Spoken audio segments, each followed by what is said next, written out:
नमस्कार, मैं आपकी एस्ट्रो दोस्त अर्चना गुप्ता अपने ज्योतिष के चैनल पर आप सभी का हार्दिक स्वागत करती हूँ।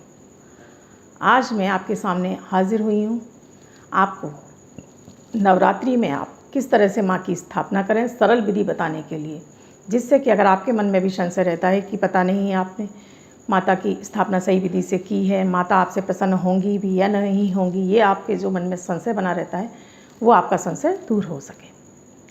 शारदीय नवरात्रि 9 दिन जो माँ की आराधना होती है उसमें माँ के 9 रूपों की आराधना होती है। ये नवरात्रि भारत में हर घर में हर व्यक्ति माँ के नवरात्रि का पर्व मनाता है और व्रत उपवास भी करता है और मंत्रों का जाप इत्यादि भी करता है। अगर हम सही विधि से, सही स्थापना विधि से अगर हम माता की आराधना करते हैं तब माँ हमारी हर मनोकामना को अति शीघ्र पूरा करती हैं और हमसे प्रसन्न भी रहती हैं और हमारे लिए अपने धन के भंडारे खोल देती हैं, हमारी हर इच्छित मनोकामनाओं को पूर्ण करती हैं। हमें धन, वैभव, ऐश्वर्य, सुख, समृद्धि और शांति, संतान सुख सभी कुछ हमें आसानी से प्राप्त हो जाता है। तो ये विधि मैं आपको बता रही हूँ। सबसे पहले, क्योंकि इस बार नवरात्रि 17 अक्टूबर से शुरू हो रहे हैं, प्रतिपदा तिथि 17 अक्टूबर को है, तो आप सुबह 6:30 बजे से 10 बजे तक के बीच में भी आप घट स्थापना कर सकते हैं और उसके बाद अभिजीत मुहूर्त के समय यानी कि 11:40 से 12:30 तक भी आप घट की स्थापना कर सकते हैं। घट स्थापना में समय का विशेष ध्यान रखा जाता है क्योंकि वो घट के रूप में ही माँ का निवास होता है हमारे घर पर। आप सबसे पहले स्नान आदि से निवृत्त होकर एक आप लाल कलर के वस्त्र धारण कर लीजिए, लाल कलर का आसन ले लीजिए। आप अगर अपने घर के मंदिर में माता को स्थापित कर रहे हैं तो वहाँ पर रेड कलर का माता को आसन दीजिए। आप किसी चौकी या पटरे पर रख रहे हैं तो वहाँ पर रेड कलर का पहले आप उस पर कपड़ा बिछा लीजिए। अब थोड़े से साबुत चावल, थोड़े से उसमें हल्दी मिक्स करके आप उनको पीला कर लीजिए और माँ को चावल बिछा दीजिए पटरे पर, उस पर माँ की फ़ोटो या फिर अगर आपके पास मूर्ति है तो माँ को उस पर स्थापित कर दीजिए। आप अगर ज्वारे बो रहे हैं तब आपको कलश को ज्वारे में रखना होगा। अगर आप ज्वारे नहीं बो रहे हैं तब आपको कलश को उन चावल के पास, माता के सामने ही उस चावल के ढेर पर ही आपको कलश को रखना है। आपने कलश, आप वो मिट्टी का भी ले सकते हैं, आप पीतल का भी ले सकते हैं और आप कलश तांबे का भी ले सकते हैं। आप कलश में थोड़ा सा पहले गंगा जल डालिए, फिर उसको शुद्ध जल से भर लीजिए। उसके मुंह पर कलावा बांधिए कलश के पर।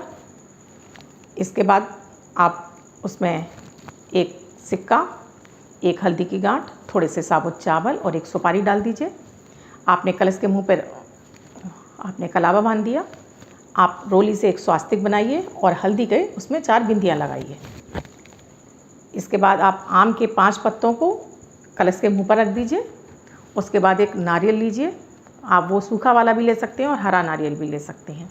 उस पर थोड़े से जल से छिड़काव कर दीजिए। उसके बाद उस पर भी एक स्वास्तिक बनाइए और उस पर एक कलावा लपेट कर आप उसको लोटे के ऊपर यानी कि कलश के मुंह पर आप सीधा खड़ा कर दीजिए। उसकी नोक वाला हिस्सा ऊपर की तरफ होना चाहिए।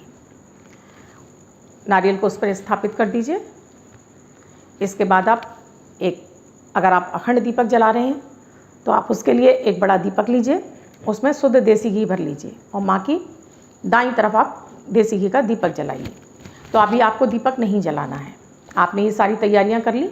आप सारी वस्तुओं का आप माँ के सामने आप पहले से इकट्ठा करके रख लीजिए, जैसे धूप है, दीप है, फल हैं, फूल हैं और आप मेवा चढ़ाना चाहते हैं, आप माँ को लौंग इत्यादि जो भी आप वस्तु चढ़ाना चाहते हैं, श्रृंगार का सामान है माता का, सब कुछ अपने पास रख लीजिए।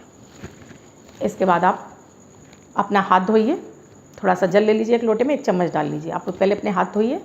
अपने हाथों को धोने के बाद आप 3 बार आचमन कीजिए, ओम दुर्गा देवे नमः, ओम दुर्गा देवे नमः 3 बार इस मंत्र को बोलिए, 3 बार आचमन कीजिए और फिर अपने हाथ धो लीजिए। अब गणेश जी का ध्यान कीजिए, उनसे आराधना कीजिए, उनसे आग्रह कीजिए कि वो आपके मंदिर में आकर निवास करें।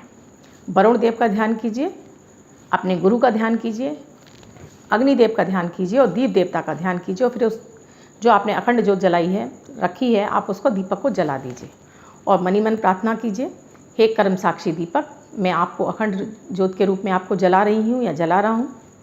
आप 9 दिन तक मेरे मंदिर में इसी तरह से आप अविवादित होकर यानी अखंड रूप से आप जलते रहिए और मेरी जो भी इच्छा मनोकामना है उसे पूर्ण करें और मेरी पूजा में जो भी त्रुटियाँ हैं उन्हें क्षमा करते जाएं। इस तरह से आप दीपक को जला दीजिए।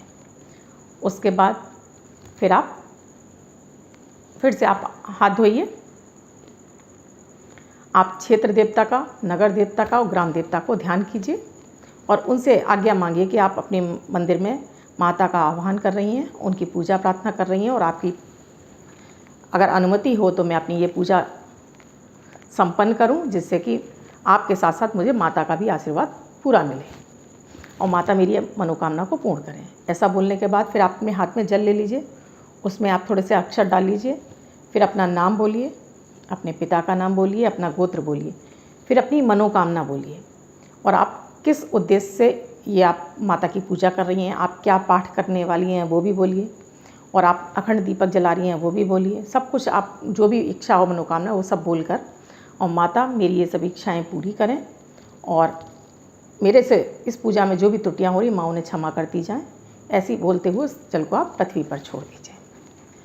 इसके बाद आप माता को एक रोली का और हल्दी का तिलक लगाइए। उसके बाद कलश पे भी लगाइए आप रोली और हल्दी का तिलक। माता को फूलों की माला अर्पित कीजिए, कलश पे भी फूल चढ़ाइए। माता को चुनरी अर्पित कीजिए, कलश पे भी चुनरी अर्पित कीजिए। इसके बाद आप उसको एक छोटा सा दीपक आप अलग से जला लीजिए, वो भी लाल कलर के कलावे का होना चाहिए, देसी घी का। अब आपने अपनी जो भी आपने भोग लगाया है वो वहाँ भोग माँ को अर्पित कीजिए। उसमें आप घर का बना हुआ कुछ भी भोग हो, 5 फल हो, उसमें आप मेवा रखना चाहते हो तो मेवा हो। इसके बाद आप जो आपने श्रृंगार का सामान इकट्ठा किया है वो सारा सामान इकट्ठा आप एक प्लेट में या किसी कटोरे में रख के माँ के सामने अर्पित कीजिए और माँ से अखंड सौभाग्य का वरदान देने की प्रार्थना कीजिए। इसके बाद जब आप इतना सब कर चुके हैं, आप माँ को 2 लौंग, 1 बताशा और 1 इलायची, 1 पान के पत्ते पर रख के माँ को मुखवास अर्पित कीजिए। भोग में आपको माँ को शहद भी अवश्य अर्पित करना है। 1 चम्मच आप शहद अर्पित कर दीजिए, उसके बाद उसको भोग स्वरूप आप ग्रहण कर लीजिएगा। अब वहीं बैठकर आप जिस भी पाठ का आप जाप करना चाहते हो वहीं बैठकर आप जाप कीजिए। अगर आप ज्वारे बो रहे हैं तब आप किसी मिट्टी के बर्तन में या फिर आप किसी स्टील के कटोरे में आप मिट्टी ले लीजिए, उसमें थोड़े से आप जौ बो दीजिए, उसमें थोड़ा सा जल अर्पित कर दीजिए। उसके बाद उस पर जो आप कलश माता को अर्पित करने वाले थे उस कलश को उसके अंदर रख दीजिए और आप ज्वारे नहीं बो रहे हैं तो उसको माता के पास ही रखा रहने दीजिए। आप पाठ पूरा कर लीजिए। उसके बाद आप जो आपने छोटा दीपक जलाया उसमें थोड़ा सा कपूर का टुकड़ा डाल के माँ की आरती कर दीजिए। माँ की आरती करिए और उस जल को, थोड़े से जल को आप दीपक के चारों ओर घुमाकर पृथ्वी पर छोड़ दीजिए। अब माँ से एक बार फिर अपनी मनोकामना बोलिए। माँ को भोग अर्पित करने के बाद इस दीपक को आप पूरे घर में अपने घुमा दीजिए। घुमाने के बाद वो प्रसाद जो आपने लगाया वो अपने परिवार के सभी सदस्यों में बांट दीजिए और भोग खा लीजिए। आपने व्रत रखा हुआ है तो उस व्रत का संकल्प भी आप उसी समय लीजिए। जब आप अपनी मनोकामना बोल रहे हो तो उसी समय आपको व्रत का भी संकल्प लेना है। इस तरह से ये सरल विधि से आप माता की स्थापना कर सकती हैं और 9 दिन तक आप, अगर आप 9 दिन लगातार इस पूजा को कर रही हैं माता की, तो प्रतिदिन उनके से वहाँ से बासी फूल हटा दीजिए, बासी पान हटा दीजिए, वहाँ से सारे फल फूल हटा दीजिए, उन्हें फिर से माता को नए अर्पित कर दीजिए। 90 दिन जब माँ का नवमी पूजा करें आप, तब 9 कन्याओं को जो कि 10 वर्ष तक के नीचे की हों उन कन्याओं को आमंत्रित कीजिए। उनको भोग और फल और प्रसाद जो भी आप देना चाहती हैं वो आप उनको अर्पित कीजिए। पहले जब कन्याएं आएँ तो उन्हें आसन दीजिए, उनके पैर धोइए, उनको टीका लगाइए। उसके बाद उन्हें भोजन कराने के बाद आप जो भी दान दक्षिणा देना चाहते हैं वो दीजिए। इसके अलावा जो आपने श्रृंगार का सामान जो माँ को अर्पित किया है उसमें से केवल सिंदूर की डिब्बी आप अपने लिए रख लीजिए और बाकी का सामान उन 9 कन्याओं में आप बांट दीजिए। और इसके बाद जो भी आप दक्षिणा देना चाहते हैं वो देकर उनके सभी के पाँव हाथ लगा लीजिए और उन कन्याओं को मन ही मन ये बोलते हुए कि माता, अगले नवरात्रि में आप फिर इसी तरह से मेरे आकर निवास कर मेरी इच्छित मनोकामना को पूर्ण करें, उनको विदा कर दीजिए। उसके बाद जो आपने प्रसाद बनाया हुआ है सारे परिवार के साथ बैठकर आप प्रसाद ग्रहण कीजिए। ये इस सरल विधि के साथ आप माता का 9 दिन तक इस तरह से माँ को आप मनाकर अपनी सभी इच्छाएं मनोकामनाएं पूर्ण कर सकती हैं। आपको ये विधि अच्छी लगी है तो प्लीज़ मेरे कमेंट में आकर आप जय माता दी अवश्य लिखिए। साथ में लाइक का बटन अवश्य दबा दीजिए। आप मेरे चैनल पर नए आए हैं तो मेरे चैनल को सब्सक्राइब कर लें। घंटी का बटन ऑल पर कर लें, जिससे कि मेरे द्वारा बनाए गए हर वीडियो का नोटिफिकेशन आपको मिलता रहे। मैं आपको नवरात्रि के 9 दिन में तरह तरह के उपाय माँ को मनाने के आपको देती रहूँगी, जिससे कि आपके जीवन की बहुत सारी समस्याएं मात्र छोटे छोटे प्रयोगों के द्वारा आप उन्हें दूर कर सकें और माँ से मनोवांछित फल प्राप्त कर सकें। तो प्लीज़ आप मेरे YouTube के कमेंट बॉक्स में जय माता दी अवश्य लिखें। जो भी मेरे इस वीडियो को देख रहा है वो सब व्यक्ति मेरे वीडियो में जय माता दी अवश्य लिखें।